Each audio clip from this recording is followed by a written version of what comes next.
அண்ணாமலையார் கரோகரா, அண்ணாமலை அம்மனுக்கு கரோகரா. ஓம் நம சிவாய், ஓம் நம சிவாய். அதிகாலை அண்ணாமலையார் தரிசனம்.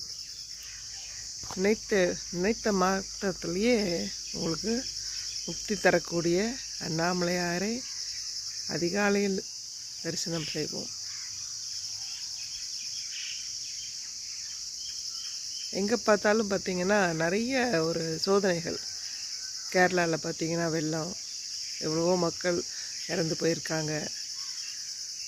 உலகத்தில் அங்கங்கே ஏதோ ஒரு துன்பம் துயரம் இருந்துக்கிட்டே தான் இருக்குது. அப்படி இருக்கும் பட்சத்தில் நாம் அண்ணாமலையார் நினைத்து துதித்து அவரை வணங்குகிறோம். அப்படிங்கும்போது எவ்வளவோ நமக்கு கொடுப்பினை இருக்குது. அதற்கு நன்றி சொல்வோம். ஓம் நம சிவாய, ஓம் நம சிவாய, ஓம் நம சிவாய.